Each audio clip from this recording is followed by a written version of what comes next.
ala alihi wa sahbihi wa man walah.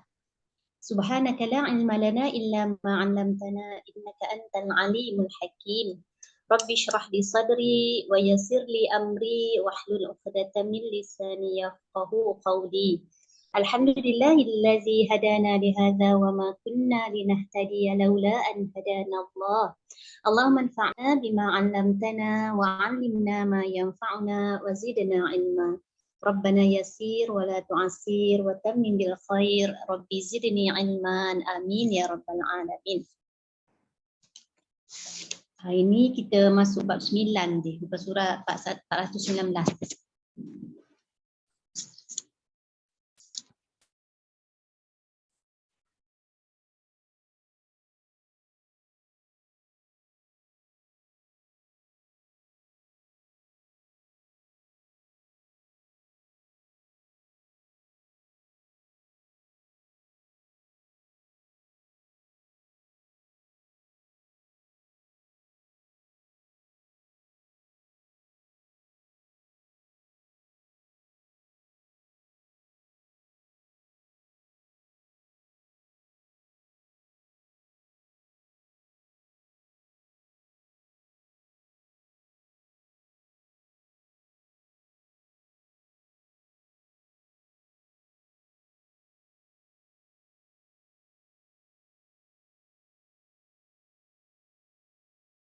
Suruh bagi masa kat dia sekejap on the way. Okey sudah.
Waalaikumsalam warahmatullahi wabarakatuh. Hanya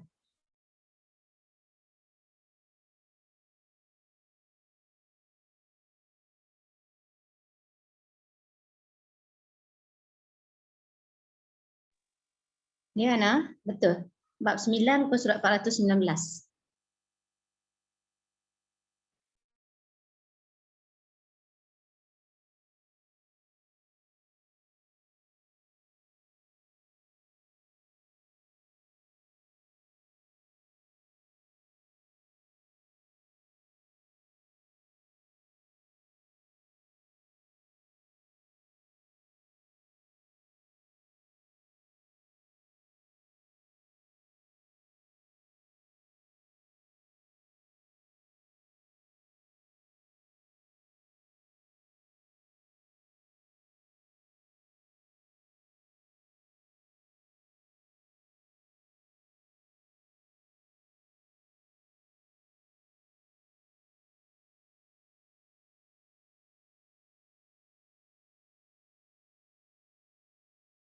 Okey, Ustaz.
Assalamualaikum Kak.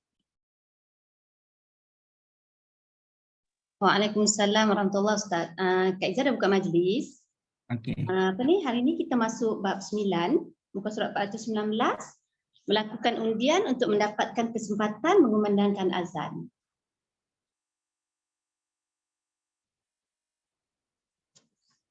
Okey, Kak, Okey, terima Ustaz. kasih. Sorry ya, I nak panggil pula.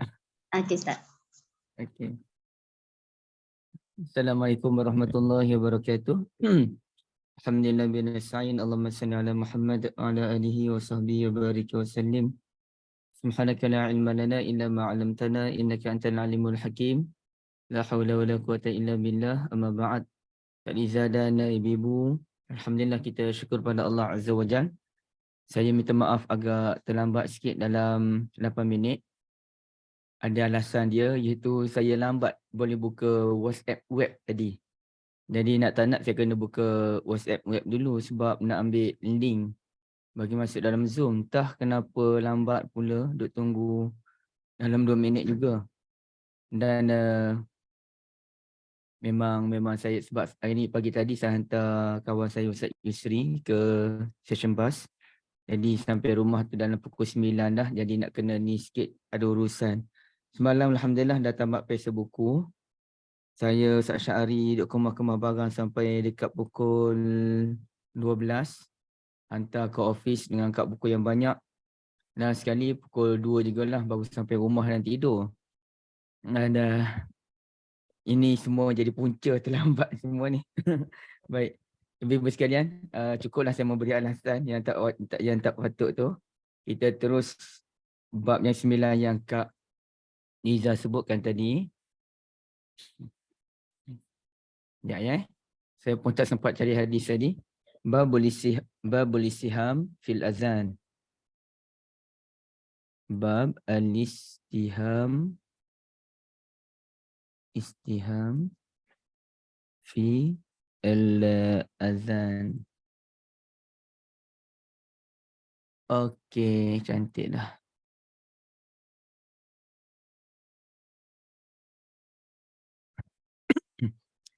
Babul istiham fil azan, bab mengundi ataupun istiham ni dia lebih kepada mencabut anak panah lah. Bab mengundi dalam azan. Ini tajuk bab dia. Okey, kemudiannya saya besarkan sikit. Okey. Tajuk bab sampai sini je, dalam buku-buku dah jelas dah. Babul istiham fil azan. Okey. Dan kemudiannya disebutkan oleh Al-Imam Al-Bukhari rahmatullahi alaih, wa yuzkaru anna aqwaman ikhtalafu fil azan fa aqra'a bainahum Sa'dun radhiyallahu an. Dia dua kali ulang di sini ni, sebenarnya satu je ya.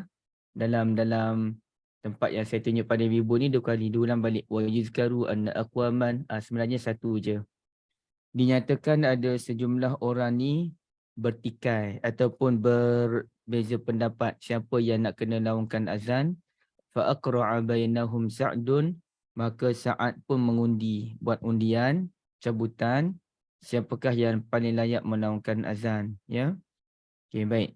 Kemudiannya Imam Bukhari pun bawakan hadis, kita baca dahulu. Wa bihi qala haddatsana Abdullah bin Yusuf qala akhbarana Malik an Sumay maula Abi Bakar maula Abi Bakar an Abi Salih an Abi Hurairah bin Ummihi radhiyallahu anhuma anna Rasulullah sallallahu alaihi wasallam qala. Okey, ni dia punya hadis dia. Lau ya'lamun nasu ma fin nida, kalaulah manusia tahu apa yang terkandung dalam azan, wasafil awal, dan saf yang pertama, summa lam yajidu illa an yastahimu alaih lastahamu. Kemudian mereka tidak mereka tidak akan mendapat azan dan juga saf pertama melainkan kena mengundi, nescaya mereka akan mengundi. Itu satu. Yang kedua, dia ada tiga kali ya, lau ya'lamu tu kan. Walau ya'lamu nama fit tahjir lastabaqu ilaih. Kalaulah mereka tahu apa yang, betapa banyaknya pahala terkandung di sebalik at-tahjir ataupun bersegera salat, ya, bersegera salat, nescaya mereka akan bersegera mengerjakan salat. Walau ya'lamu nama fil atamati was subuh la atauhuma walau habwan. Dan sesiapa yang tahu apa kelebihan terkandung dalam salatul atamah dan juga salatul subuh, pasti mereka akan mendatangi solat tersebut meskipun dalam keadaan merangkak. Okey, itu dia. Jadi ibu-ibu dirahmati Allah sekalian, awalnya saya ni baru terlintas. Rupa-rupanya kita tidak pernah pun berkenalan dengan musannif kitab kita ini. Sama ada Al-Imam Al-Bukhari dan juga Al-Hafiz Ibn Hajar Al-Asqalani. Jadi kita berkenalan sikit je.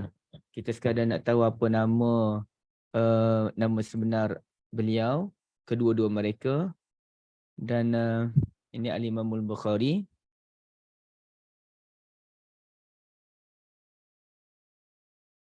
Okey, mazakana, mana cari ni? Ahammu syuyukh man huwal Bukhari, macam ni lah. Kita tengok sikit terjemah. Terjemah ni artinya biodata. Biodata Al-Imam Al-Bukhari. Okey, boleh tengok di, saya nak cari yang lain. Ni yang jumpa pun. Okay, Al-Bukhari. Dan satu lagi kita tengok secara ringkas, iaitu Al-Hafiz Ibn Hajar. Al-Hafiz Ibn Hajar. Dia kalau kita sebut Al-Hafiz ni, ramai je orang dapat gelaran Al-Hafiz. Ramai pun tidaklah terlalu ramai. Tapi kalau sebut Al-Hafiz sahaja tanpa dinyatakan nama, itulah Ibn Hajar Al-Asqalani. Kalau orang lain tu kena sebut Al-Hafiz, Al-Hafiz apa namanya. Tapi kalau Ibn Hajar, sebut je Al-Hafiz, semua orang tahu itulah Al-Hafiz Ibn Hajar Al-Asqalani, orang Asqalan. Okey. Ini nama Bukhari ya, ibu-ibu sekalian. Iaitu Muhammad bin Ismail bin Ibrahim bin Al-Mughirah bin Bardizbah ataupun Bazduzbah. Okey, ini artinya pelik sikit lah. Kerana beliau pun bukan orang Arab pun asalnya. Bardizbah tu. Dan apa maksud Bardizbah? Okey, ataupun Bazduzbah. Bardizbah itu yang popular. Bazduzbah tu jaranglah, saya pun jarang dengar ya.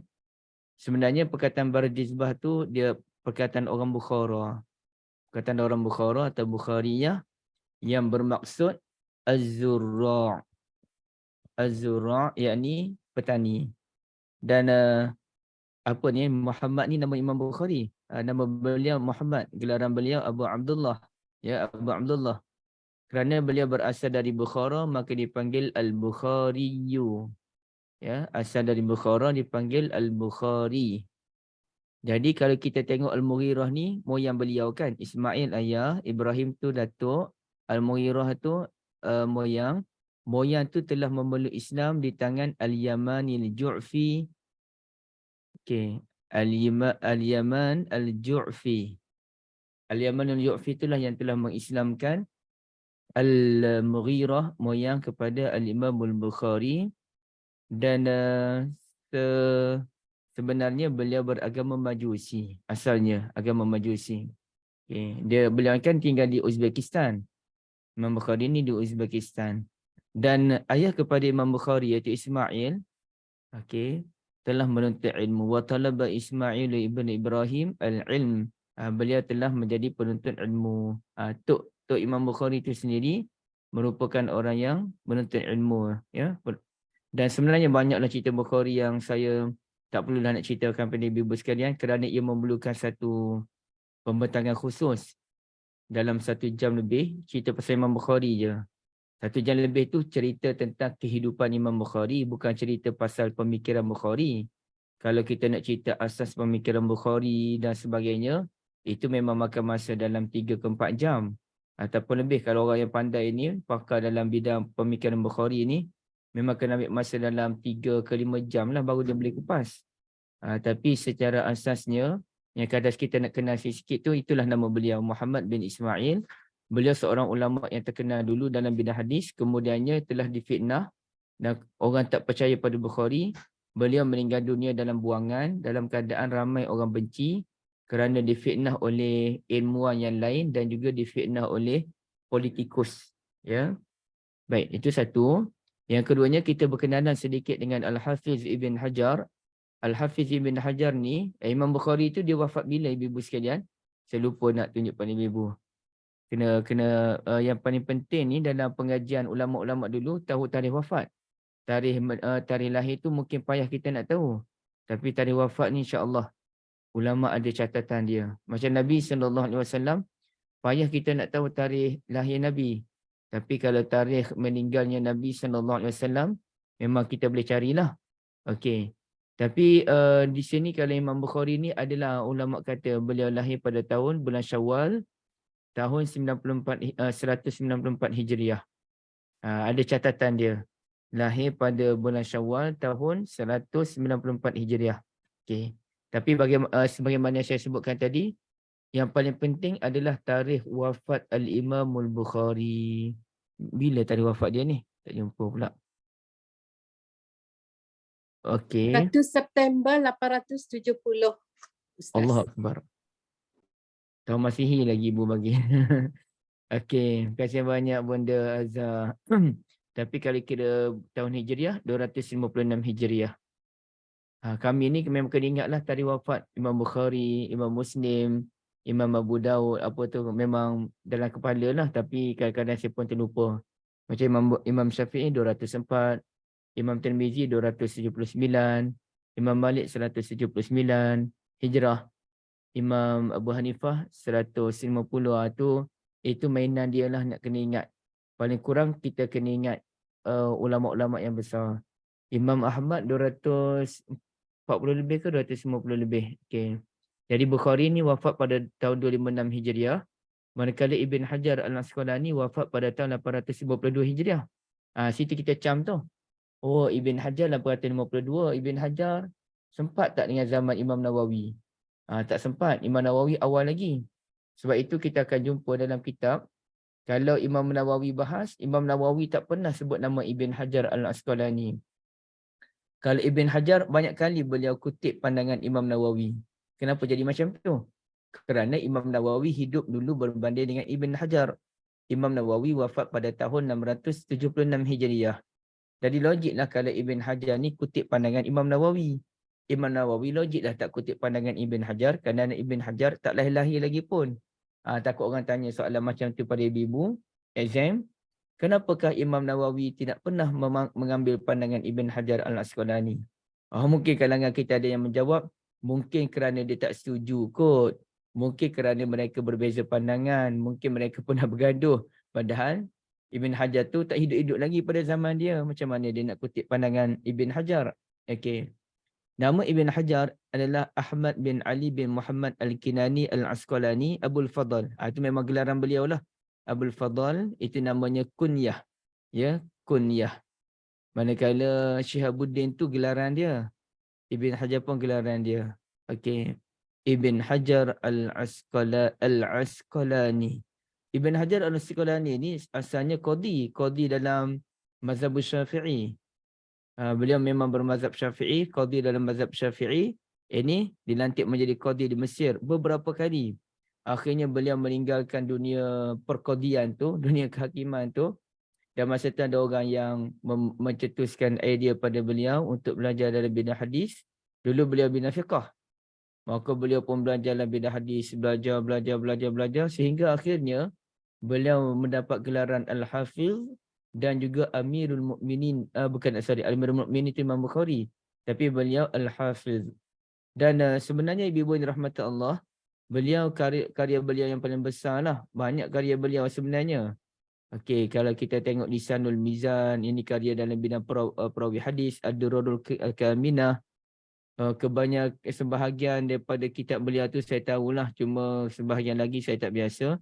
Taqribut Tahzib ni memang popular lah. Al-Isabah itu memang popular, Tahzibut Tahzib popular juga. Okey, Bulughul Maram, ini memang meletup kat Malaysia. Bulughul Maram.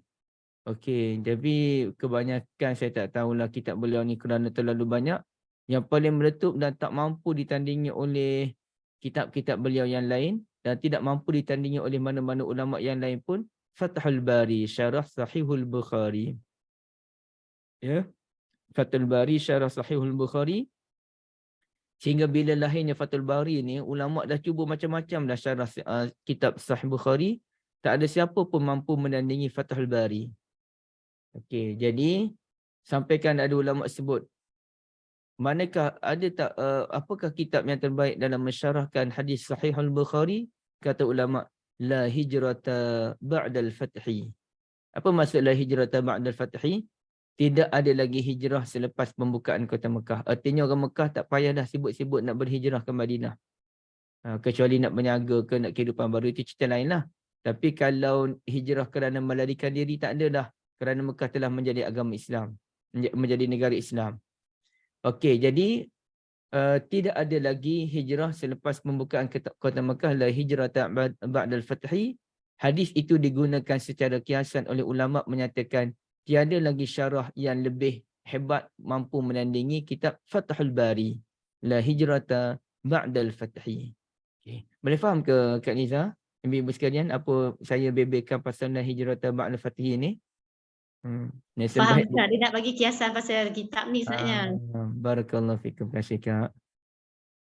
Betul ni, kena buat exam ni buat exam insya-Allah. Kita tengok siapa yang paling cekap. Sebagai hadiah insya-Allah. Open lah start, open book test. Okey ya. Catatan tu ada, cuma tak ingat. Kita buat exam, semua boleh rujuk pada catatan masing-masing.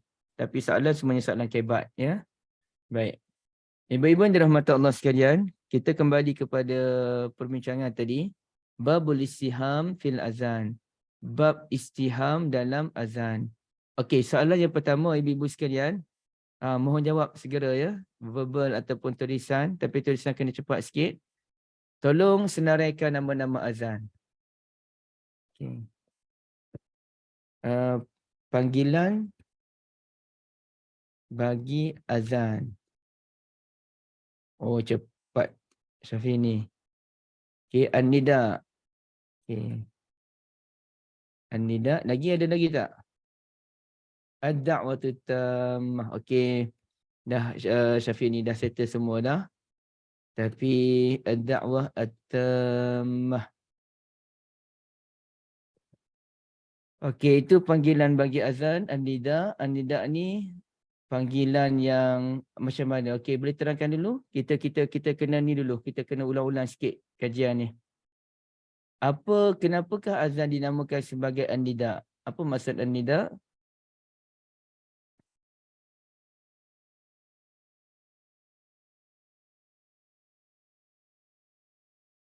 Uzunun tu azan sendiri. Al-azan ada kaitan dengan uzunun. Okey, tapi An-Nida tu apa dia? Panggilan seruan, betul. Betul, seruan tapi belum cukup deep lagi.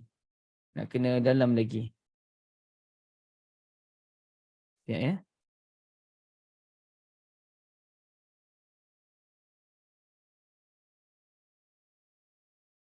Okey, panggilan yang macam mana tu? An-Nida. Rayuan. Belum ni lagi. Suara kuat, suara kuat. Suara kuat. An-Nida tu adalah suara yang kuat, ya. Okey.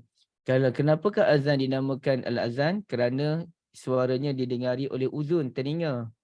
Kenapakah ia dinamakan An-Nida? Itu Nabi SAW sendiri namakannya sebagai al-azan. Nabi namakan ia sebagai An-Nida. Nabi namakan ia sebagai Ad-Da'watu Tammah, panggilan yang sempurna. Dinamakan An-Nida kerana panggilan yang kuat suaranya. Okey. Terima kasih banyak. Jadi sekarang ni babul istiham. Istiham ni mengundi dan istiham ni asal perkataan sahmun. As-sahmu. As-sahmu artinya anak panah, ya. As-sahmu anak panah. Okey. Macam mana ya, saya pun tak pernah nak cari macam mana ni cara mengundi guna anak panah. Ada tak image cara mengundi guna anak panah? Oh, tak ada. Tapi saya biasa tengok cerita Cina yang dulu-dulu, cerita-cerita Maharaja dulu-dululah. Jadi dia memang buat mengundi guna anak panah. Dia ada beberapa anak panah, dia pun cabut anak panah satu. Dia buat gerak-gerak macam tu dululah. Macam kita main dadu kan. Dia gerak-gerak dulu anak panah tu dalam beberapa. Kemudian dia cabut. Dia lempar. Dia lempar. Contohnya dia nak jatuhkan hukuman bunuh ke tidak kepada orang ni. Dia cabut anak panah lempar. Tengok kena hukuman bunuh. Maka bunuh. Gitulah cerita dia. Jadi sebenarnya mengundi guna anak panah ni adakah ia dibenarkan dalam agama? Macam ni Ibu? Boleh ke sebenarnya mengundi? Tak boleh. Ustaz. Kenapa tak boleh mengundi guna anak panah? Ada dalam surah Al-Isra kalau tak silap. Allah tak benarkan. Yang mana bonda ya? Dia seperti judi dengan arak dan judi dengan anak panah adalah diharamkan. Seperti judi, okey. Tapi kalau kita kata seperti judi, okey, Ibu tengok tu, hadis kan dah ayat cerita kan terang-terangan dah tu, termasuk hadis. Yang mana ada kaum yang berselisih siapakah yang paling layak melakukan azan. Lalu Sa'ad pun telah mengundi kalangan mereka dan kata Nabi SAW, kalaulah mereka tidak mampu mendapatkan saf pertama dan azan, mereka kena mengundi, lastahamu, pasti mereka mengundi. Bukankah itu menunjukkan bahawa boleh kita mengundi? Macam ni Ibu?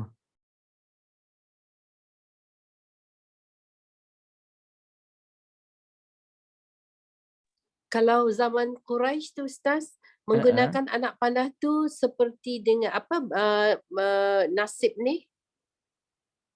Mengundi nasib. Okey, saya faham. Okey.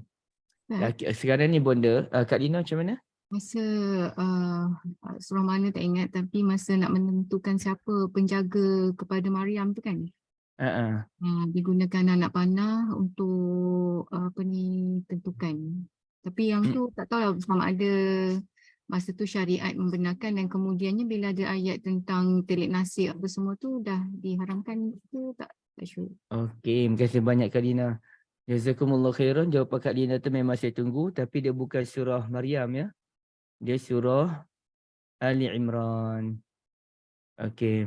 Kalau kita tengok dalam surah Ali Imran ni, ni.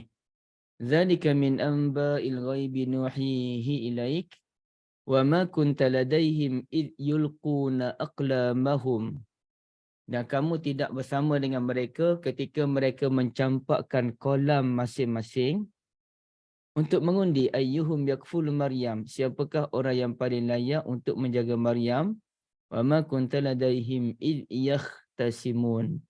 Jadi ini menunjukkan sebenarnya boleh kalau kita mengundi, mencabut anak panah ataupun sini kalam.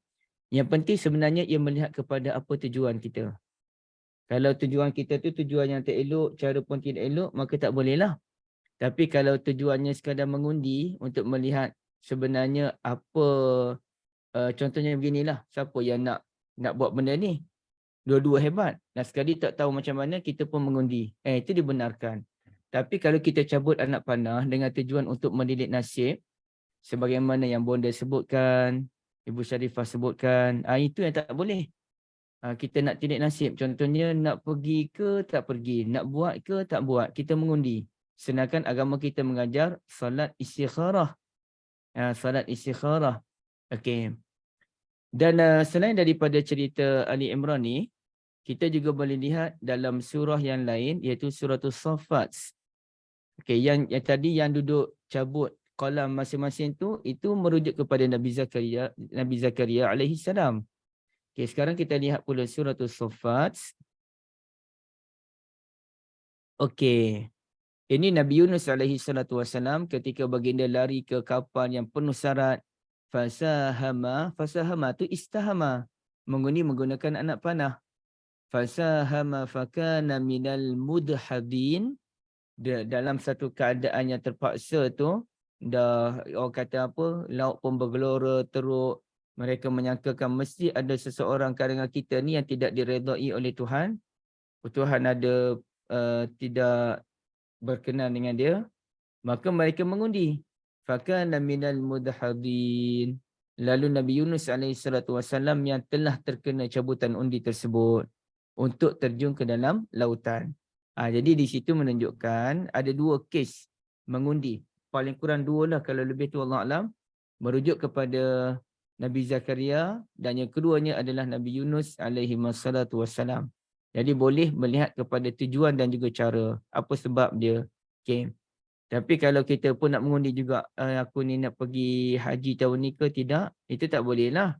Itu lebih kepada salatul istikharah, sesuai tak sesuai nak pergi haji tahun ni, bagi sesiapa yang dah pergi.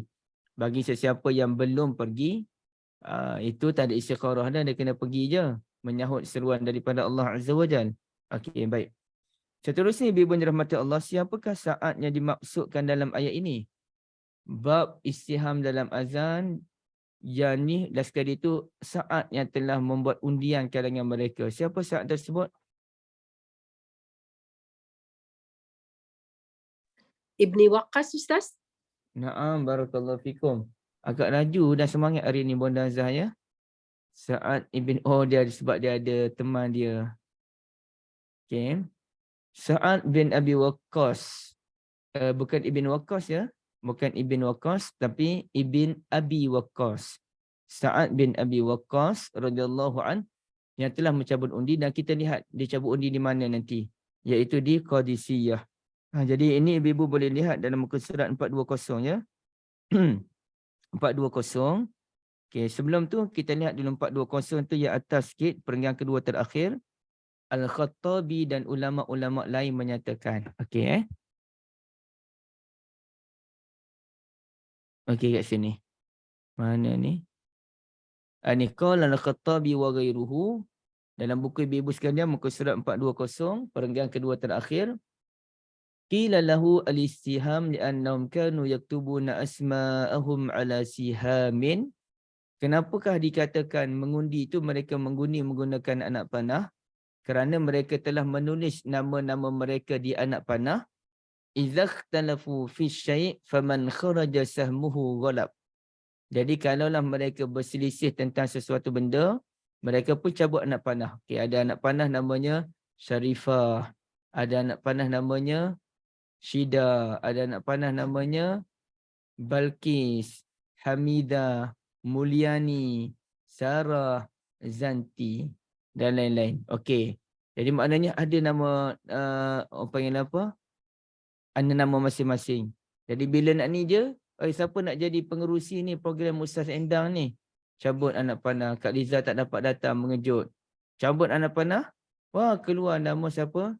Ibu Sarah Babjan. Okey, nak tak nak Ibu Sarah pun jadi nama moderator pada hari tersebut. Okey, baik begitu. Kemudiannya kata cerita daripada Sa'ad ni macam mana? Okey, cerita ini berlaku di satu tempat namanya Qadisiyah. Qadisiyah ni kan, okey, ibu-ibu biasa kan dengan nama perang Qadisiyah. Perang Qadisiyah ni perang yang melibatkan, siapa kita tengok yang ni lah, melibatkan Sa'ad bin Abi Waqqas radhiyallahu an. Okey, di mana lawan yang Parsi kan. Okey, ini zaman Umar bin Al-Khattab dipimpin oleh Sa'ad bin Abi Waqqas. Tentera Parsi pula Rustum. Rustum ni memang popular lah. Rustum. Dari masa tu tentera Islam selama dalam 30,000 hingga 36,000 orang. 300 orang tu terdiri daripada sahabat Nabi. 70 orang tu bekas prajurit Badar. Dan 700 orang lagi anak-anak sahabat Nabi. Jadi artinya dalam 30 ke 36,000 lawan dengan tentera Parsi selama 800,000. Ada yang kata 120,000. Dengan 33 ekor gajah. Tapi dalam perang ni Sa'ad bin Abi Waqqas sendiri tak dapat join. Walaupun dia ketua. Dia ketua tapi dia tak dapat join kerana keuzuran yang menimpa dia. Jadi dia pun duduk berehat dalam satu tempat dia. Dan dia memberi arahan kepada tentera bagaimana nak buat. Dia sendiri ada masalah kesihatan. Okey.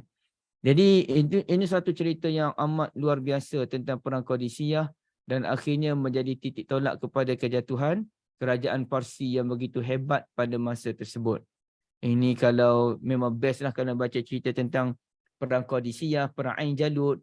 Perang Ain Jalut pula berlaku. Perang Ain Jalut ni memang betul-betul memberi pengajaran pada isu Palestin dan Israel sekarang. Masa tu Tentera Mongolia ni dia tak pernah dikalahkan oleh mana-mana kuasa. Walaupun mereka ni kaum pagan, tak ramai, semua kuasa besar kalah dengan mereka. Berapa banyak negara Islam jatuh dan semua ketakutan. Dan masa tu tersebarnya satu mitos menyatakan sesiapa yang mendengar cerita Mongolia kalah dalam perang, itu cerita dusta. Kerana mustahil mereka kalah. Sehingga akhirnya lahirlah seorang sultan yang begitu hebat namanya Saifuddin Qutuz. Saifuddin Qutuz ni buat pakatan dengan beberapa raja yang lain, berikan semangat pada mereka, merancang strategi sama-sama dan akhirnya tercetuslah satu perang antara Saifuddin Qutuz dengan tentera Mongolia yang paling hebat dalam perang Ain Jalut namanya, dan di situlah Saifuddin Qutuz telah mencapai kemenangan dalam perang tersebut. Itu memang perang bersejarah. Antaranya Qadisiyah. Okey. Perang Qadisiyah ni kata Abdullah bin Shubrumah, Tashahhan nas fil azan bil Qadisiyah faqtasamu ila Sa'd bin Abi Waqqas fa aqra'a bainahum. Tapi cerita ini dia bukannya cerita, dia nak kata cerita yang sahih pun tak confirm. Tapi adalah ceritanya yang mana orang berebut-rebut nak azan ketika dalam perang Qadisiyah. Lalu bila dilaporkan kepada Sa'ad bin Abi Waqqas radhiyallahu an, Sa'ad pun mencabut undi. Artinya sahabat Nabi ni semangat nak buat kebaikan. Sahabat Nabi, tentera-tentera Islam ni semangat nak buat kebaikan. Dan dalam riwayat yang lain, ibu-ibu yang dirahmati Allah, okey. Iftatahna al-Qadisiyah sadran nahar. Kami berjaya membuka Qadisiyah pada waktu siang, ya. Fataraja'na wa qad usiban muazzin. Kami pun duduk tengok-tengok para syuhada. Tengok-tengok kami dapati muazzin dalam pasukan kami ini telah syahid dalam perang tersebut. Jadi telah syahid muazzin. Sebelum ni memang ada muazzin dah. Tapi syahid. Fakharajatil qur'atu lirajulin minhum fa'azzan. Nak tak nak kena buat undian siapa yang layak untuk melakukan azan. Barulah cabut undi dan ada seorang yang layak melakukan azan. Yang terkena undi tersebut. Nak kata pada ibu-ibu sekalian, pada peringkat awal kalau kita baca cerita Sa'ad bin Abi Waqqas, hadis Nabi SAW, kenapa nak berebut-rebut azan? Sedangkan kita tengok realitinya pada zaman Nabi SAW, muazzin zaman Nabi di Masjid Nabi, ini di Masjid Nabi ya, belum kira Masjid Quba, belum kira Masjid Qiblatain, belum kira Masjid Kampung Bani Salimah dan lain-lain tu, tak kira tu. Di Masjid Nabi memang ada 2 orang muazzin. Namanya Bilal bin Rabah dan juga apa? Siapa seorang lagi? Abdullah ibnu Maktum. Naam, Abdullah bin Ummi Maktum. Okey, Abdullah bin Ummi Maktum. Okey, baik. Jadi Abdullah bin Ummi Maktum serta Bilal bin Rabah tak pernah pun orang berebut untuk azan. Memang mereka yang melakukan azan. Dan kemudiannya kalau di Mekah Masjidil Haram, apabila Nabi SAW membuka kota Mekah, maka dilantik seorang muazzin. Okey, siapa tahu muazzin di Masjid Nabi, Masjid Mekah, Masjidil Haram? Naam, Abdullah tu ibu memang buta. Ada siapa tahu tak? Abu Mahzurah. Ya, Abu Mahzurah. Yang mana Nabi terpegun mendengar suara beliau yang begitu lunak. Okey. Abu Mahzurah muazzin Rasulullah SAW di mana? Di Masjidil Haram. Ya, di Masjidil Haram. Ada yang kata namanya Salimah. Ada kata namanya Salimah. Ada kata namanya Semurah. Tak apalah. Tapi beliau dipilih oleh Nabi SAW kerana suaranya yang merdu. Okey. Jadi ibu-ibu yang dirahmati Allah sekalian, tak ada orang pun berebut dengan Abu Mahzurah untuk melakukan azan. Kenapa tiba-tiba Nabi SAW boleh bincang, kalaulah mereka tahu kelebihan azan pasti mereka mengundi? Dan bagaimana pula timbul isu mengundi pada zaman Sa'ad bin Abi Waqqas radhiyallahu an? Okey, jawabnya adalah hadis Nabi tadi adalah hadis metafora nak menggambarkan betapa besarnya pahala melakukan azan. Bukanlah kena berebut, sekarang pun dah ada tugasan dah muazzin. Ada muazzin 1, ada muazzin 2, ada muazzin 3, ada muazzin terkejut sebab ketiga-tiga muazzin tak datang, dialah yang kena lakukan azan. Dah ada dah senarai muazzin tu. Okey. Tapi Nabi SAW nak gambarkan besarnya pahala azan. Yang kedua, yang berlaku mengundi pada zaman dalam perang Qadisiyah tu kerana muazzin telah meninggal dunia. Di peringkat Sa'ad bin Abi Waqqas, Sa'ad dah setting dah. Sebagai ketua beliau jadi imam. Tapi kalau beliau sakit tak mampu jadi imam, siapa yang layak jadi imam? Kemudian muazzin pun dah ada semua dah. Cumanya, oleh kerana muazzin terkorban syahid dalam perang, nak tak nak mereka kena lantik muazzin yang baru. Sebab itulah jadinya mengundi. Ya, jadi mengundi. Baik. Kemudiannya ibu-ibu dirahmati Allah, faidah, tambahanlah bagi Ibn Hajar, dia nak tambah sikit. Al-Qadisiyah, kenapakah tempat itu dinamakan Al-Qadisiyah? Saya ada dulu buku, senarai buku di sebalik nama-nama tempat. Kenapa tempat itu namanya begitu, kenapa tempat ini namanya begini, apa maksud dia? Ceritanya apa maksud dia? Al-Qadisiyah makanun bil Iraqi ma'ruf. Ia merupakan tempat di Iraq, itu ma'ruf. Tapi kenapa dinamakan Qadis? Nusiba ila qadisin rajulin nazala bihi. Okey. Nusiba ila qadisin. Dia sebenarnya nisbah kepada seorang lelaki yang mana lelaki itu namanya Qadis. Qadis itu Qadis itu pernah singgah di tempat tadi. Maka oleh kerana dia yang singgah tempat tu, dia buka tempat tu, maka tempat itu dinamakan Al-Qadisiyah, merujuk kepada Qadis. Kan banyak nama tempat yang berdasarkan nama orang kan? Contohnya, ibu-ibu ada tak nama tempat berdasarkan nama orang? Kak Liza? Nama jalan banyak Ustaz. Okay, Kak Syida? Kalau dekat Johor banyak Ustaz nama tempat. Okey. Saja saya Daerah. panggil dua-dua sebab dia hilang gambar dua-dua. Okay. Itu je. Okay, di Johor banyak nama jalan betul. Dan di area Petaling Jaya tu dekat yang Universiti Malaya banyak nama tempat guna nama profesor. Banyak pula ada nama tempat. Jalan Profesor apa nama yang Cina tu kecil-kecil tu?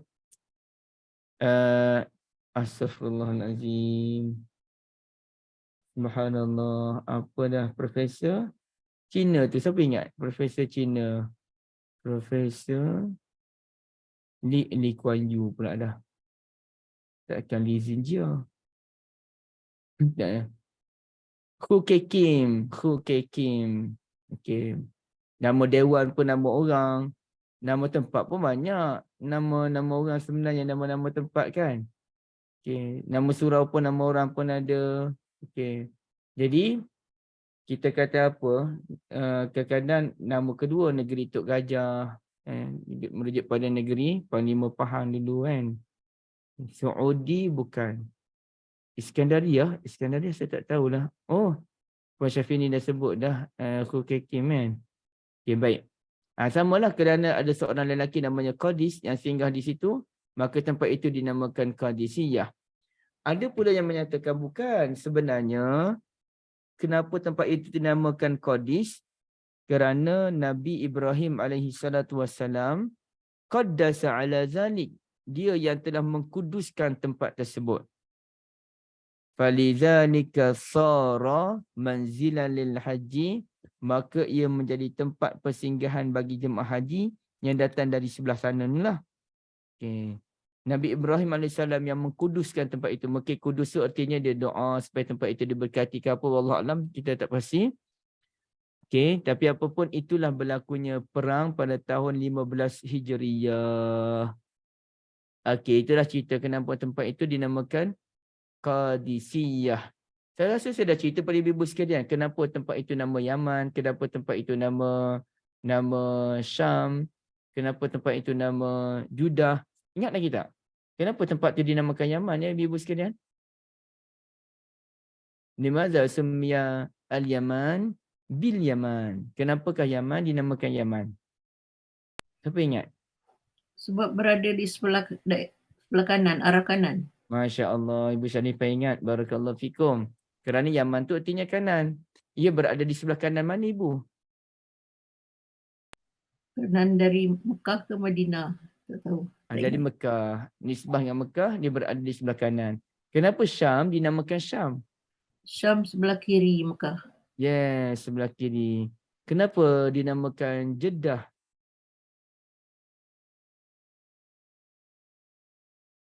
Dia orang tua dulu panggil Judah. Yang bertanya Judah bukannya Jeddah. Okay. Bila sebut Jadah itu jadi nenek itu padahal bukan nenek. Judah iaitu kawasan perairan. Memang Judah ni adalah kawasan lautan. Cuba kita tengok Judah. Judah As-Su'udi ni. Judah tengok. Laut kan tu? Ini laut saja tu kalau Judah tu. Cuba tengok image. Gambaran lautan. Ni. Terang-terangan ni gambaran lautan. Sebab itu dinamakan Judah kerana ia berada Kalau di naik laut. flight tu nampak macam tu Ustaz. Masa kita nak landing kan nampak macam ni. Nampak laut. Betul Kak. Tengok ni. Masya Allah. Saudi. Sekarang ni. Buat makluman ibu-ibu yang dirahmati Allah sekalian. Negara Amerika dah tertekan kerana Saudi dah mula nak lari daripada Amerika Syarikat. Dah lama dah Saudi ni jadi tali baru Amerika. Bukan tali baru, mengikut Amerika. Tiba-tiba China dia dah masuk dah. China memang dah membina kekuasaan di negara Teluk. Dan yang terbaru, Russia pergi ke Saudi. Russia pergi tu dengan satu hebatlah, dia pergi tu dengan hebat dengan pesawatnya diiringi oleh pesawat-pesawat yang lain. Presiden Putin. Biasa. Berapa pesawat yang iring Putin, bila sampai di Saudi, geng-geng Saudi sambut ramai-ramai. Memang upacara yang hebat, besar-besaran, memberikan warning pada Amerika Syarikat, kami tak nak dah berkiblatkan Amerika Syarikat. Jadi mereka tertekan ni nak suruh Israel berhenti perang. Dan memang sekarang ni perbincangan ke arah proses damai berjalan dengan begitu pesat. Dijangkakan berakhir insya-Allah perang boleh berakhir dalam bulan 12 kalau tak ada apa-apa. Tapi isunya Israel dia boleh berhentikan perang tapi dengan syarat dia nak hapuskan Hamas. Oh, yang tu lah letih. Qatar nak ambil Hamas. Ambil semua Hamas, kita akan bina pengkalan baru di Qatar. Maknanya biar Hamas sebagai parti kerana Hamas ni parti politik. Brigade Al-Qassam tu yang Mujahidin. Okey, Mujahidin secara ketenteraan. Jadi mereka nak bawa Hamas semuanya berpengkalan di Qatar tapi tak dipersetujui oleh Israel. Aduh, letih. Pening kita. Kalau kira sebenarnya tak ada isu dah ni. Boleh berdamai dah. Tapi itulah. Antara negara yang masih mempertahankan Hamas, Turki dan juga Malaysia. Memang itu clear. Negara Arab boleh terima Palestin. Tak boleh terima Hamas je. Ulama-ulama di Saudi pun boleh terima Palestin. Tak boleh terima Hamas je.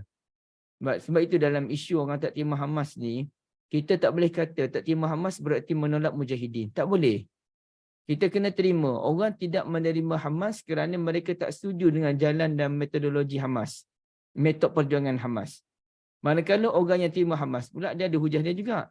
Nak ceritanya, kalau ibu-ibu, saya yakin ibu-ibu kebanyakannya penyokong Hamas, maknanya support Hamas. Kalau kita dengar ada orang kritik Hamas, kita jangan kata orang tu sebagai pembenci Mujahidin. Oh, ada juga orang Malaysia tak suka Hamas. Tak boleh kata macam tu. Kerana itu adalah ijtihad.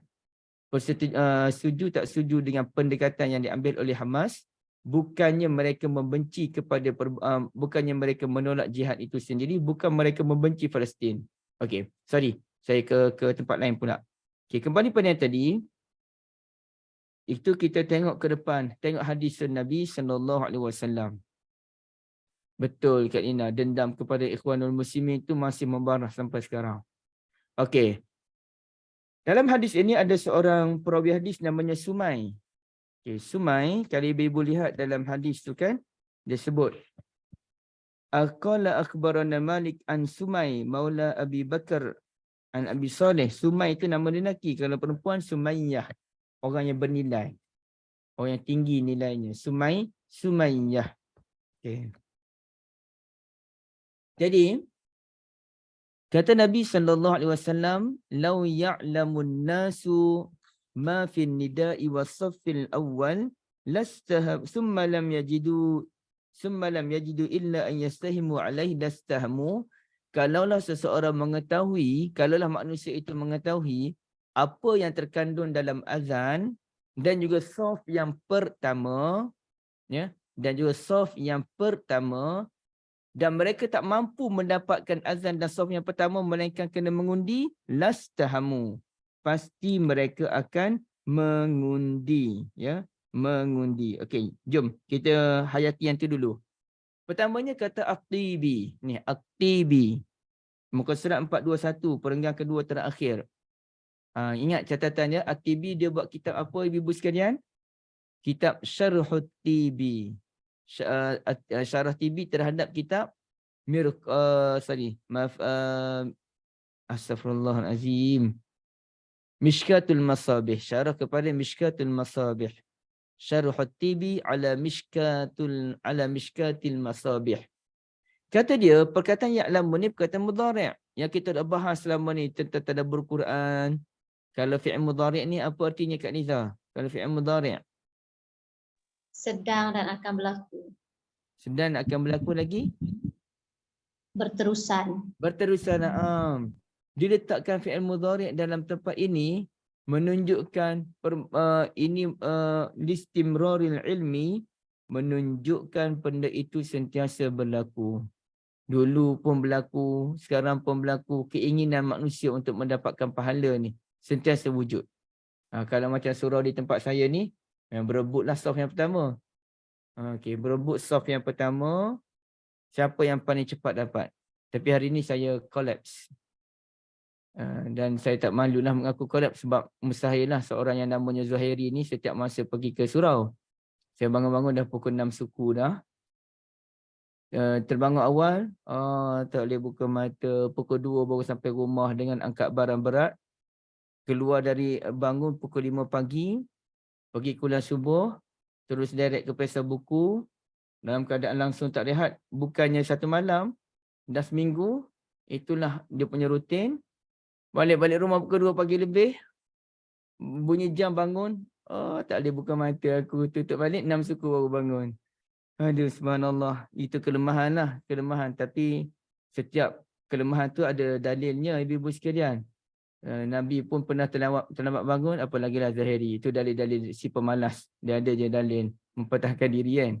Okey, tapi ceritanya kelemahan lah, kelemahan. Dalam kita maintain di surau subuh, ada masa kita akan terlepas segak. Menunjukkan kita manusia yang lemah, selalu berdoa pada Allah Azza wa Jal.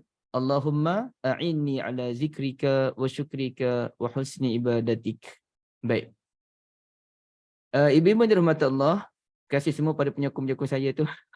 Saja gurau. Okey, sebenarnya mengantuk. Okey, sekarang ni kita teruskan depan lagi. Kalaulah seseorang itu tahu, okey, maka ada satu perbahasan di sini yang menarik. Ibu-ibu tengok dalam muka surat 422 tu menarik dia punya perbahasan dia. Nabi SAW tak kata, okey, sorry. Dia kena ni dulu. Ada dua isu ya. Pertamanya Nabi ada sebut minal khairi wal barakah. Kalaulah seseorang itu tahu kebaikan dan juga keberkatan yang terdapat dalam azan dan juga soft yang pertama, pasti, dan mereka tak mampu mendapatkannya, mereka kena mengundi, pasti mereka akan mengundi. Okey, mengundi. Satu. Tetapi ibu yang dirahmati Allah sekalian, Nabi SAW tak kata dia punya kadar pahala. Ada Nabi sebut. Okey, kalau solat jemaah Nabi sebut tak kadar pahala? Berapa? 27. 27, 25 kan? Ada riwayat berbeza. Kalau pahala apa lagi? Pahala sedekah, ada tak dinyatakan kadar pahalanya? Ada Ustaz. 200 kali ganda. Tangkai tu. Sampai 700 kali ganda kan? Sampai 700 pun boleh lagi. Kama sani habbatin ambatat sab'a sanabila fi kulli sumbulatin mi'atu habbah wallahu yudha'ifu liman yasha. Okey.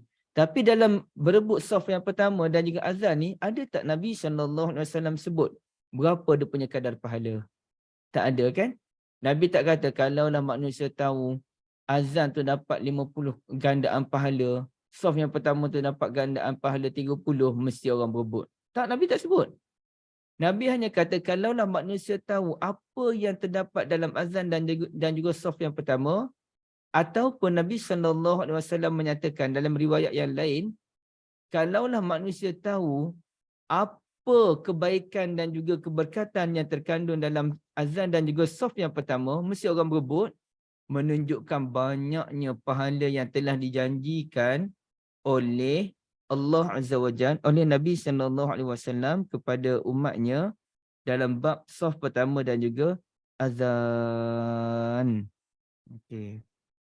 Cuma adakah saf pertama ni lebih tinggi kedudukan daripada solat jemaah? Maka kita jawab, bila duduk saf pertama tu solat jemaah lah. Bukannya bincang duduk saya pergi solat pukul Zuhur ni, pukul 3 ni saf pertama ni.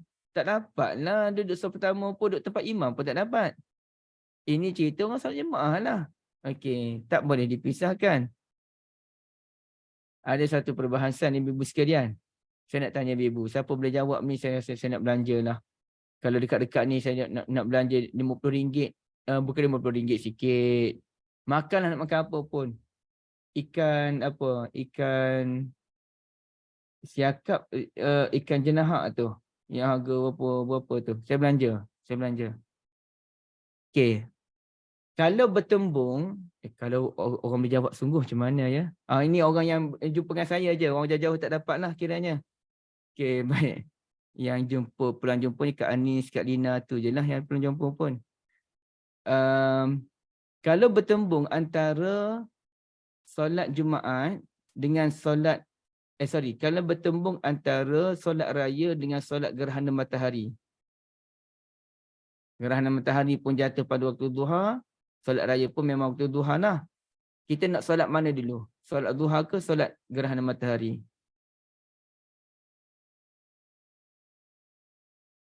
Solat gerhana matahari. Solat gerhana matahari. Ini Ilan sekejap je. Ilan sekejap. Bagi rilis sekejap.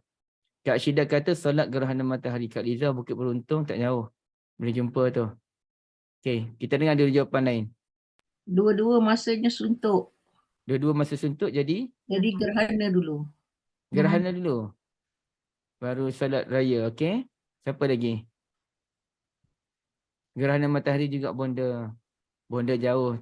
Tak ada peluang lah. Kecuali bonda datang sini. Ada lagi jawapan lain? Kak Liza? Sebab solat gerhana matahari tu dia ada tempoh. Solat raya tu ada panjang sikit waktu kan? Okey. Dan boleh qada pun. Okey. Terima kasih banyak. Bukan boleh qada. Tapi ibu-ibu kata, kalau kata tempoh pun, semua jawapan ni isu tempoh termasuk Kak Lina pun. Gerhana matahari tempoh tak tempoh pun 3 jam. So, ibu-ibu solat sampai 3 jam ke?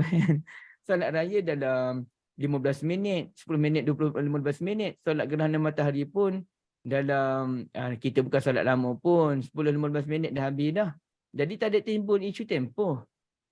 Jadi sebab itu dalam bab mana lebih utama, kita kena tahu mana lebih utama tu bererti sesuai ke benda tu jadikan perbandingan. Macam tadilah, mana lebih utama? Solat berjemaah ke duduk saf pertama? Apa benda yang bincang ni? Orang duduk saf pertama tu solat jemaah lah. Nak dibincangkan benda yang tak boleh nak dibandingkan. Kalau kita kata dia mana lebih utama solat jemaah dengan saf pertama adalah solat berjemaah. Okey, satu. Tak boleh dibandingkan.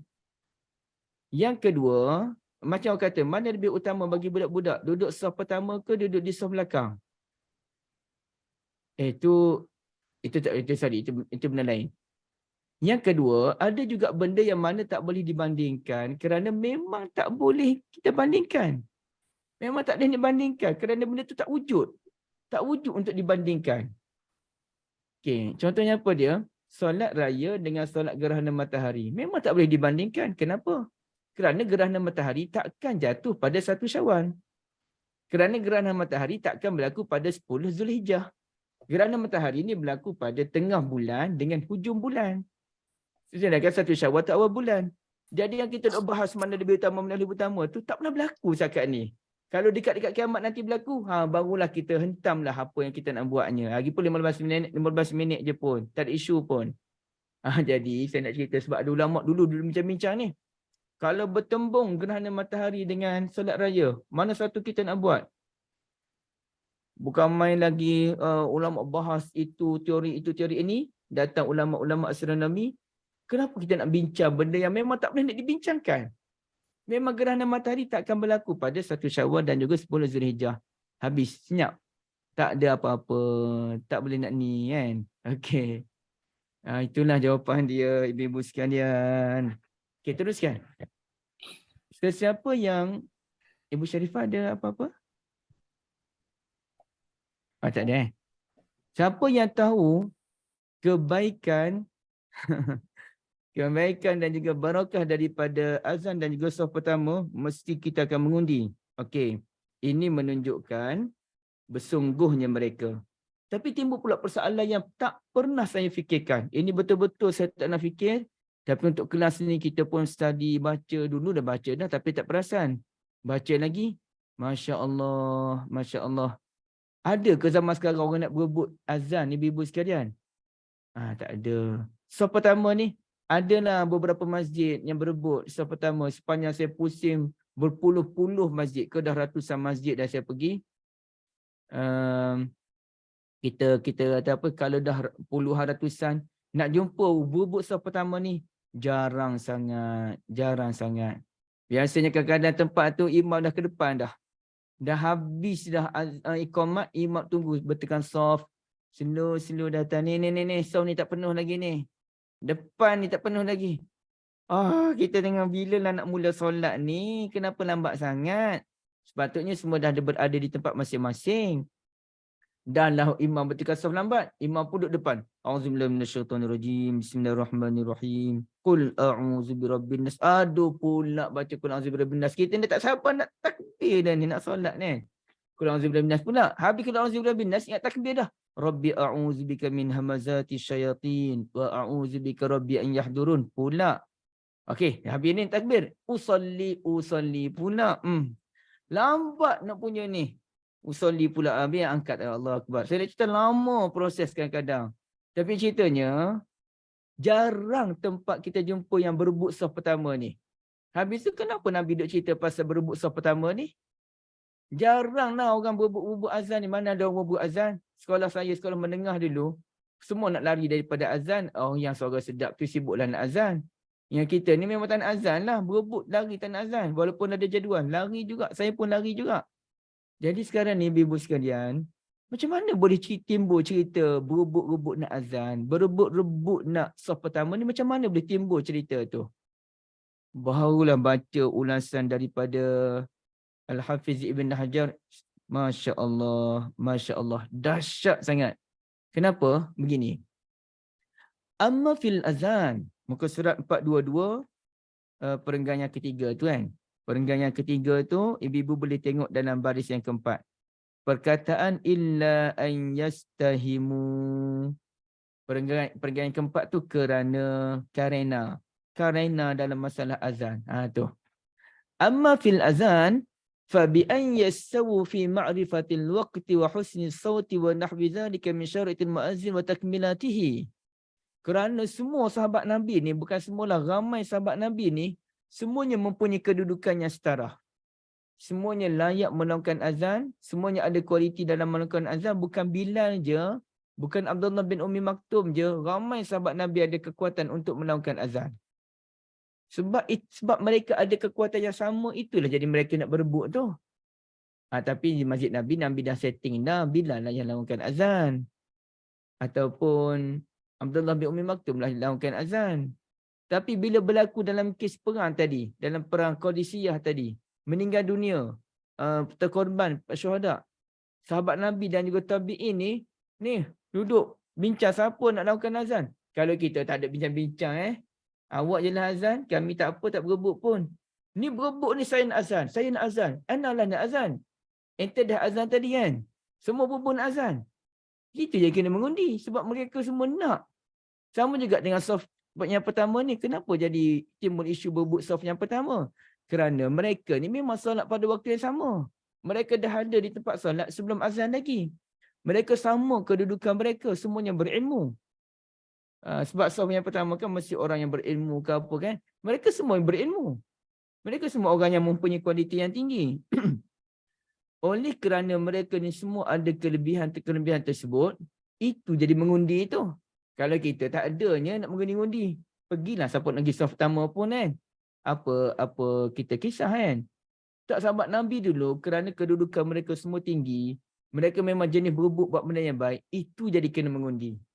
Artinya mengundi ini hanya wujud apabila mereka semua ada kedudukan yang tinggi dan mereka semua berebut untuk buat kebaikan atas nama fastabiqul khairat. Maka berlumba-lumba buat kebaikan. Kita sekarang ni saf pertama. Akhi, Syekh, entah lebih afdal, depan. Berebut pula tolak. Tak apa, entah ke depan. Tempat saya memang berebut. Saya kadang-kadang pergi subuh kan. Alamak, macam terlewat aku ni. Aduh, dia dah soft depan tu macam penuh. Orang duduk bersila kan. Dia ada ruang lagi. Seorang dua orang boleh masuk. Tapi bila duduk bersila dia terpenuh. Kita tu solat di soft kedua tu. Bukan solat betul-betul atas tempat letak kaki tu. Letak kaki tu kita ke depan sikit. Nak tunjuk kita dah cup kat depan tu. Tapi kadang-kadang kita cup ni kita dah berdiri ni. Berdiri nak cup situ. Piuk. Ada juga orang ciluk kita. Dan hati tengok tu haji tu. Sampai hati tu haji ciluk. Saya memang dah book tempat ni. Tapi dalam hati memang fastabiqul khairat. Siapa suruh lambat? Bukan je dia rampas kawasan kita. Kita tak masuk lagi kawasan tu kan. Bukan saya sakit hati dalam keadaan tak elok, sakit hati dalam keadaan nak berlumba buat kebaikan. Tapi dalam masa yang sama, nak berebut-rebut tu pun ada adab dia. Dan kita nampak, saya dah nampak Datuk Haji tu berjalan pelan-pelan nak ke depan. Dia lambat, saya ni laju. Saya ciluk dia depan. Tak boleh lah. Kawan tu memang nak berjalan, cuma dia slow je. Berikan pada Datuk Haji, silakan Haji depan. Memang bukan tempat saya. Dan saya tak boleh bubuk ni duduk belakang Tok Imam. Tak boleh. Sebab belakang Tok Imam ni adalah wali-wali belakang ni. Imam kedua, imam ketiga ke, muazzin ke, yang memang boleh ganti Tok Imam. Bila-bila Tok Imam rebah, dia boleh ganti. Tapi sekarang tempat ni ikut dan je. Belakang Tok Imam pun tak siapa-siapa dia letak. Dia tak ada pengurusan soft yang betul. Sedangkan pengurusan soft yang betul, belakang Tok Imam tu hanya orang yang berkualiti. Budak-budak pun tak boleh. Budak-budak ni hanya boleh duduk soft pertama kalaulah soft pertama memang tak penuh ataupun orang lambat memenuhkan.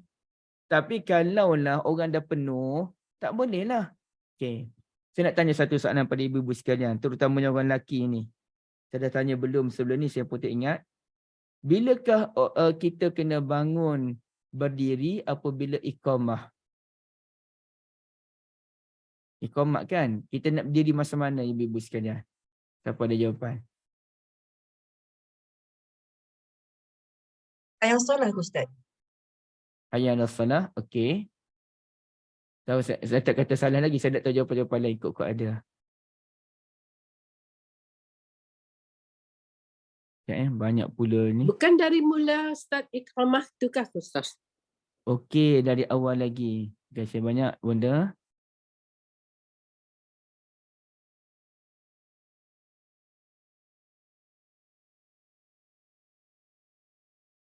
Lagi semasa mula iqamah sama keadaan dengan Bonda Azhar. Okay, ada lagi tak jawapan lain?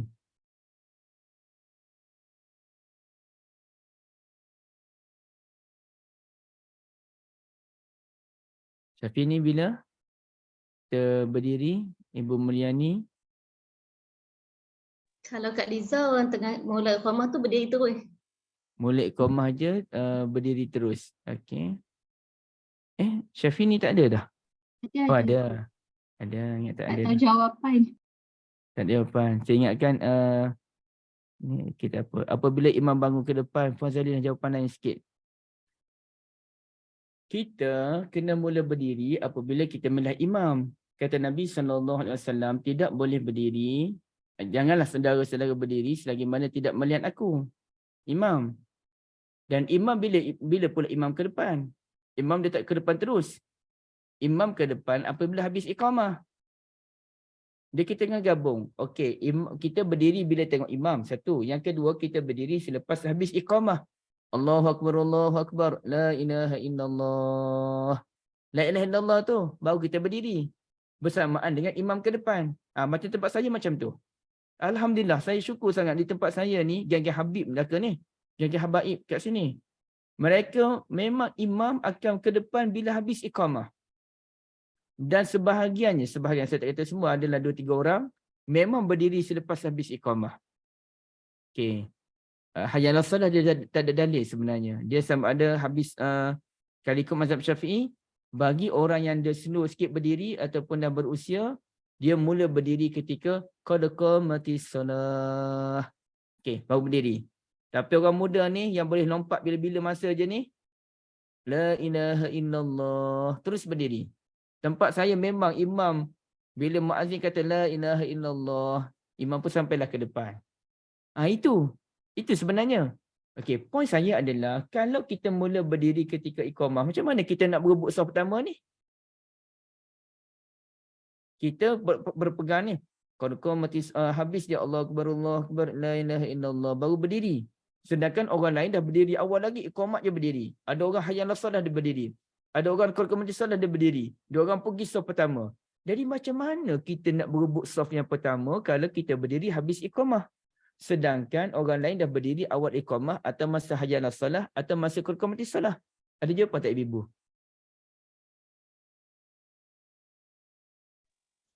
Patut kalau macam dekat Mekah semua pun dia orang akan awal, dia orang berdiri buat saf cepat-cepat. Bila dengar iqamah tu buat saf. Tak tengok. Tak berebut saf depan. Okey, tak apa.